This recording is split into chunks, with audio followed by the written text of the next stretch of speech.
네, 오밤중의 뉴스 함께하고 계신 지금 시각 11시 37분을 지나고 있습니다. 자,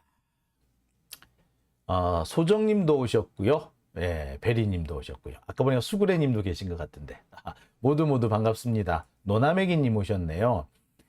교도소 대형으로 짓자고요. 청소 좀 합시다 라고 하셨습니다. 예, 김도진님도 오셨습니까? 예, 반갑습니다. 예, 문문님 오셨네요. 그럴수록 한동훈이 우스워진다. 그럼요. 네. 자, 후리지아꽃님도 오셨네요. 반갑습니다. 자, 오밤중의 뉴스 제가 준비한 첫 번째 순서부터 시작하겠습니다. 자, 제가 준비한 첫 번째 순서는요, 후쿠시마 핵 폐수 문제입니다. 자, 후쿠시마 핵 폐수가 오는 24일부터 방류된다는 속보 다들 들으셨을 겁니다. 야, 일본이 드디어 제대로 미쳤네요. 그죠? 저는 사실 일본이 좀 더 시간을 끌지 않을까라는 예측도 했었습니다. 지금 분위기가 그닥 좋지가 못해요. 제가 알기로는 국제사회의 반대 여론이 상당히 높고요. 특히 중국 측의 반발이 아주 거셉니다. 러시아도 가만히 있지 않을 분위기죠. 자, 그런데 한미일 정상회담을 하고 난 다음에 일본의 이 태도가 완전히 바뀌었습니다. 강행을 하겠다라는 태도가 역력해졌어요. 아마 이 한미일 정상회담을 하고 난 다음에 일본으로서는 자신감을 얻은 것 같습니다. 중국이나 러시아가 반대하고 일본에 대해서 어떤 보복을 하더라도 일본이 당장 큰 피해를 입진 않겠구나. 입더라도 한국이 독박을 쓰겠구나. 됐다. 그렇다면 이제 우리는 강행해도 되겠구나. 이런 판단을 하지 않았나 생각이 들어요. 결국 윤석열이 일본에 다 퍼줬거든요. 일본에 다 퍼준 게 되는 겁니다. 대한민국 대통령이라면요, 후쿠시마에서 핵 폐수가 나오는 것을 도저히 받아들일 수가 없습니다. 안전하다? 그래, 네가 처먹어 봤냐고. 그죠? 안 처먹어보고 어떻게 그걸 안전하다고 얘기를 합니까? 과학 같은 소리 하고 있네. 적어도 이 원자력, 핵 분야에 대해서는 과학이 아직까지 모든 것을 밝혀내지 못했습니다. 분명히 안전하다고 한 것인데 시간이 지나 보면은 전혀 안전하지 않았던 게 너무나도 많아요. 그게 바로 핵 문제입니다. 그런데 안전하다? 도대체 네가 과학자도 아니고 어떻게 그걸 안전하다고 할 수 있는데, 도대체 안전하다고 하는 데이터가 어디 있는데? 세슘, 삼중수소? 희석을 한 거잖아요. 수가 준 게 아니라 희석을 한 거잖아요. 물을 부었어요. 희석을 시켰어. 그러면 그게 처리가 된 겁니까? 희석시킨 게 처리가 된 거예요? 희석시킨 걸 처리수라고 말한다는 게 이게 말이나 됩니까? 결국 후쿠시마에서 나온 핵 오염 물질이 하나도 처리가 되지 않고 하나도 걸러지지 않고 고스란히 바다로 흘러 들어간다는 얘기예요. 어디서 그런 거짓말을 나불대고 있는 겁니까? 과학은 무슨 과학? 마치 그런 것 같아요. 여러분, 혹시 물 먹인 쇠고기라는 얘기 들어보셨나요? 옛날에 아주 악덕 도축업자들이 있었습니다. 쇠고기를 팔아야 되는데 이 쇠고기 무게를 늘려야 되잖아. 어떻게 하면 쇠고기의 무게를 늘릴 수 있을까? 자, 그래서 소를 도축하기 전에 소한테 물을 엄청 먹여요. 계속 먹이는 거야. 소가 물 먹다 죽게끔 만들 정도로, 그 정도로 많이 먹여요. 자, 그렇게 되면 어떻게 된다? 소가 온몸에 물이, 수분이 엄청나게 늘어납니다. 부풀죠. 마치 우리가 밤에 자기 전에 물 먹고 자면은 다음날 띵띵 붓는 거, 똑같은 이치예요. 물을 한 대박씩 먹이는 거야. 자, 그렇게 해서 소를 잡으면 어떻게 된다? 소의 무게가 늘어나죠. 물을 먹었으니까, 소가 전체적으로 수분 함량도 가만히 늘어나는 거지. 뿌는 거야, 한마디로 물 때문에. 자, 그렇게 잡은 소 같은 경우는요, 보통 이렇게 물이 그렇게 많이 들어가면 쇠고기가 빨리 상해요. 유통이 빨리 안 됩니다. 하지만 일단 판매되고 난 다음에는 예, 업자들 입장에서는 눈도 깜짝할 이유가 없는 거지. 물이 알아서 빠지는 거고, 빠지면 소비자가 손해보는 거고, 상하면 소비자가 손해고, 지들은 손해볼 게 없는 거죠. 이런 쇠고기는 주로 냉동으로 가. 냉장으로 가면 물이 뚝뚝뚝 떨어지잖아. 냉동으로 확 가는. 자, 그랬던 적이 있습니다. 물을 먹인다고. 예. 자, 지금 후쿠시마 오염수는 뭐다? 예, 바로 그 물 먹인 소고기 같은 거죠. 예. 후쿠시마 오염수에다 그냥 맹물, 바닷물을 때려 부은 거야. 희석한 거예요. 불린 거예요, 불린 거. 이게 정상입니까? 이게 처리된 거예요? 이걸 그 과학 운운합니까? 자, 그런 후쿠시마 핵 폐수가 24일, 오는 목요일 방류가 시작된다고 합니다. 제가 확인을 해봤어요. 아까 어떤 신문에는 보니까 NHK에서 그렇게 보도를 했다고 하더라고요. 자, 근데 NHK 외에 다른 언론들도 이렇게 보도하고 있습니다. 기시다 총리가 목요일에 후쿠시마 핵폐수 방류를 하기로 했다라는 이거는 로이터 통신의 보도입니다. 로이터가 이렇게 보도를 하고 있어요. 기시다 총리가 목요일에 후쿠시마 핵 폐수를 방류하기로 결정했다라는 대목입니다. 로이터, 기시다 우미코 일본 총리는 후쿠시마 방사능 오염수를 태평양으로 방류하기 시작할 시기를 21일 결정할 것이다. 내일이죠. 내일 결정하는데 언제 나간다? 목요일이 가능할 거다. NHK는 출처를 밝히지 않은 채 목요일 이후 가능한 빨리 방류를 시작할 계획이다. 자, 목요일 이후 가능한 빨리라면 뭐다? 예, 목요일 날이란 얘기지. 예, 목요일 날, 24일 날이 아닐 수도 있고 하루 이틀 더 늦어질란가는 모르지만 최대한 빨리, 24일 이후 최대한 빨리 이 말이죠. 그러니까 24일 날 배출이 된다는 얘기입니다.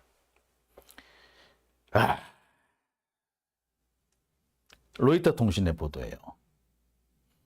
자, 이거는 블룸버그 통신의 보도입니다. 일본이 24일에서 최대한 가까운 날에 후쿠시마 오염수를 배출하기로 했다. NHK 발로 보도하고 있죠. 자, 구체적인 내용을 볼까요? NHK는 일본이 이르면 8월 24일 후쿠시마 원전 사고 폐수를 태평양으로 배출하기 위한 계획을 시작할 것이라고 보도했다. 기시다 후미오 총리는 앞서 기자들에게 화요일, 그러니까 내일입니다. 강요회의를 열어서 날짜를 확정할 것이다. 24일이 되든 25일이 되든 뭐 26일이 될 수도 있겠지만 24일에서 그닥 오래되지 않은 어느 날에 핵폐수를 방출하겠다라고 한 겁니다. 야, 나쁜 새끼들. 자, 그러면 다른 언론들을 볼까요? 이거는요, 일본 교도통신입니다. 일본 교도통신, Japan Eyes starting Fukushima water release as early as August 24. source라고. source는 이제 뭐, 이게 뭐 출처 뭐 이런 뜻이니까 이거는 뭐 인용을 해서라는 뜻이 됩니다. Japan Eyes니까 이 Eyes가 이게 보통 아이는 눈이잖아요. 눈인데 이게 보니까 아이 증거니까 보니까 3인칭이네요. 이게 동사로 쓰였다는 얘기죠. 동사로 아이가 쓰이게 되면은 눈치를 보다 이런 의미도 좀 있는 것 같아요. 그러니까 스타팅, 시작을 한다는 거죠. 후쿠시마 워터 릴리스, 후쿠시마 핵 폐수를 방류하는 것을 눈치 보기 시작했다. 그래서 as early as, 최대한 빨리라는 뜻이죠. 8월 24일에 최대한 가까운 날에 후쿠시마 오염수를 바다에 방류하기 위해서 눈치를 보기 시작했다라는 의미입니다. 그러니까 날짜는 24일이 확정된 거죠. 이게 교도통신의 보도입니다. 그러니까 뭐 조금 의역을 하면 이렇습니다. 일본이 8월 24일 핵폐수 방출을 시작하기로 하고 여론 추이를 살피기 시작했다. 뭐 이런 내용으로 보시면 되겠습니다. 구체적인 보도 내용을 볼까요? 이 부분이 바로 핵심되는 부분입니다. 뭐라고 하느냐? 일본 정부 소식통은 현지 주민들의 지속적인 반대에도 불구하고 이르면 목요일부터 후쿠시마 원자력 발전소에서 처리된 방사능수 배출을 시작하기 위해 최종 준비 단계에 들어갔다고 월요일 밝혔다. 기시다 후미오 총리는 화요일 아침 내일입니다. 강요회의를 열어서 일부 이웃 국가에 인간의 건강과 환경에 대한 우려를 제기한 방류 시작일을 공식적으로 결정할 것이라고 말했다. 상당히 좀 직역한 거라서 이렇게 또 조금 어색한 대목이 없잖아 있습니다만 그래요. 어쨌거나 내일 정확한 날짜는 정해지고 늦어도 8월 24일 이후에는 방류를 시작할 것이다. 그러니까 8월 24일이 될 수 있고 하루 이틀 정도 더 늦어질 수도 있지만 최대한 빨리 가능한 한 빨리 후쿠시마 오염수를 방류할 것이다 라는 보도입니다. 제가 앞서서도 말씀드렸습니다만 일본이 이 후쿠시마 오염수 방류를 조금 늦출지도 모른다는 그런 전망이 많이 있었습니다. 국제사회의 반대가 너무 심했거든요. 그리고 이 국제사회의 반대라는 것이 사실 너무나도 당연한 거 아니었습니까? 누가 보더라도 이 후쿠시마 오염수를 찬성할 수는 없어요. 그리고 방류를 하지 않더라도 다양한 형태의 처리 방법이 있습니다. 대표적인 것이 증류법이라 그래요. 물이라는 게 100도씨가 되면 끓잖아요. 그렇지만 방사능은 물이 끓는다고 해서 따라 방류되지는 않습니다. 따라서 물을 끓여가지고 순수한 물은 증발을 시키고 방사능 오염 물질 같은 경우는 밑에 가라앉혀가지고 그것만 따로 처리하는 방법이 얼마든지 있습니다. 다만 돈이 들고 시간이 들죠. 일본으로서는 돈 많이 들고 시간 많이 드는 그런 방식 대신에 바다에 내다 버리는 제일 간단한 방식을 택한 겁니다. 싸고 간단하고. 인류가 앞으로 어떤 고통을 받게 되든 주변 국가들이 어떤 일을 당하게 되든 일본으로서는 아무 상관이 없다는 태도인 거죠.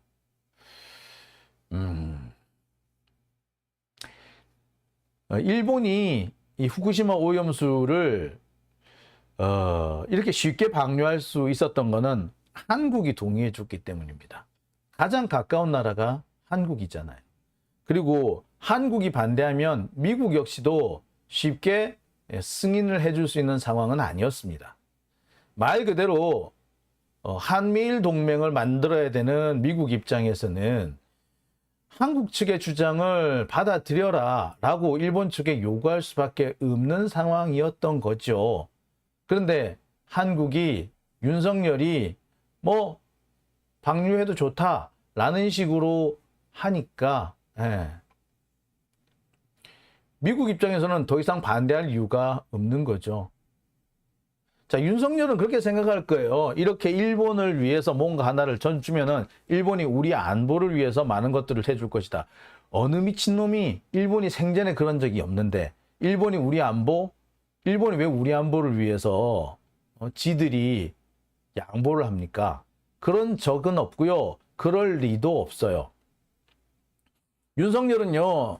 괜히 지금 어디서 주워 들었는지 이상한 소리 주워 듣고 일본의 유엔군 후방기지 운운하고 있는데 유엔군 후방기지가 어딨노 이 새끼야. 아유 도라이 같은 놈. 그거 다 미군기지야 미군기지. 그게 왜 유엔군 기지야. 그 택도 아닌 소리를 하고 있네. 지금 현재요. 한반도에 유엔군 없어요. 한반도에는 유엔군 없어요. 그리고 자동참전 국가 자동참전 누가 자동참전한다 카대. 돌았나 진짜. 호주만 해도요. 이번에 정권이 바뀌었습니다. 호주는요. 친중 정권과 친미 정권이 번갈아 가면서 들어서는데 이번에 들어선 정권이 친미 정권에 가까워요. 친중 정권에 가까워요. 따라서 호주가요. 쉽게 북한이 쳐들어온다고 해서 호주가 쉽게 우리나라 그 파병 결정을 내린다. 아니 자동 파병을 한다? 그런 거 없어요. 자꾸 지금 윤석열은 어디서 이상한 소리 듣고 지금 희망 고문을 하는 건지 이상한 소리를 하고 있는데 도대체 어디서 그런 출처불명이 그런 주장을 하고 있는지 모르겠네요. 출처불명이에요, 출처불명. 아니, 유엔군 후방기지가 어딨냐고 도대체. 에? 유엔군이 없는데 어떻게 유엔군 후방기지가 있냐고. 참네. 그리고요, 유엔군이 있다고 해도 마찬가지예요. 전 세계 유엔군은요, 자동 참전 이런 거 안 합니다. 유엔군은요, 평화 유지가 목적이에요. 현상 유지. 현상 유지가 안 된다? 그러면 전쟁을 하는 것이 아니고요, 철수를 합니다.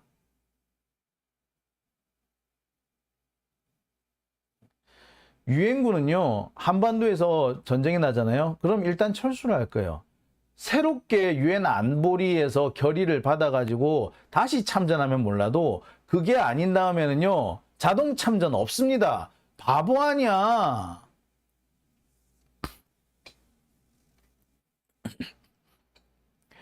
자동 참전이라는 얘기 자꾸 하고 있는데 그 얼빠진 소리 좀 하지 말라 그래요. 제가 알기로는 이것도 천공이 뭐 얘기한 것 같은데, 그러니까 윤석열은 이 자동 참전 어쩌고저쩌고 하면서 야, 일본이 우리를 위해서 이렇게 많은 걸 해주는데 우리가 뭐 좀 해줘야 되지 않아? 이런 식으로 생각하는 것 같은데, 무식하단 말밖에 제가 진짜.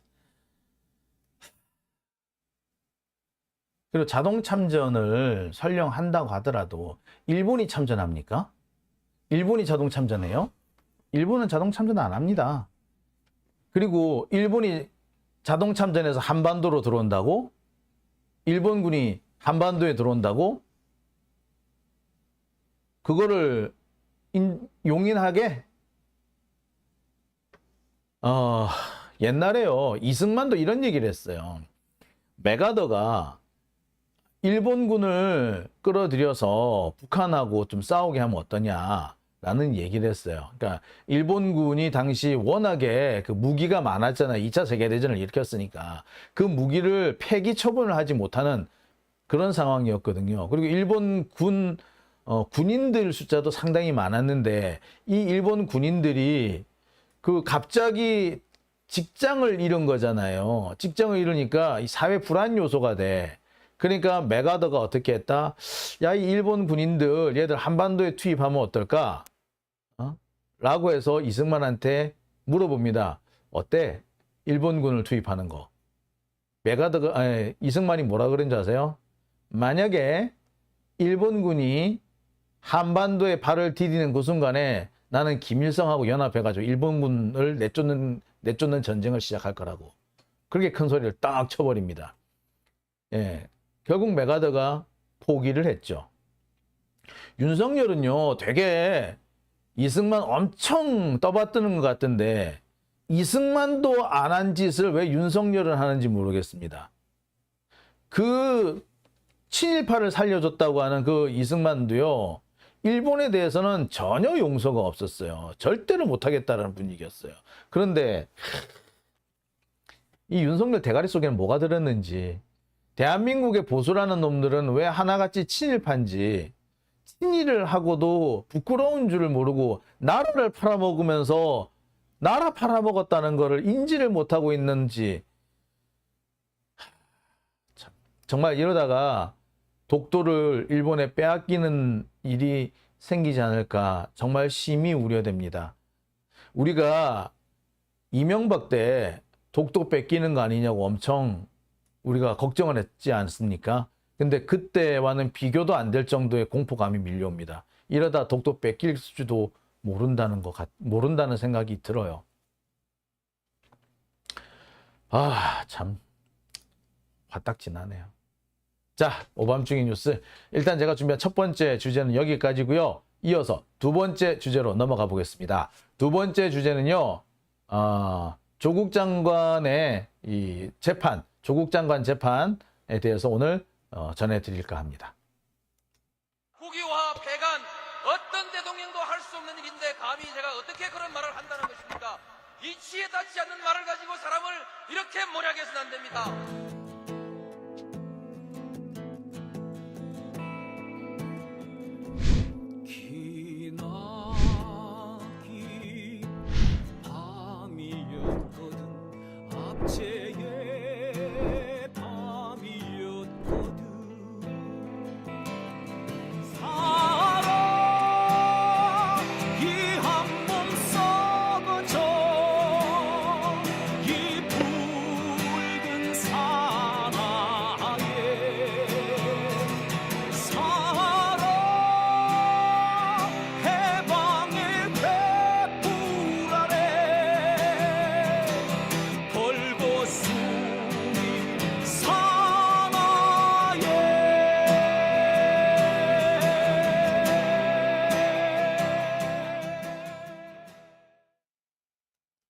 네, 오밤중의 뉴스 함께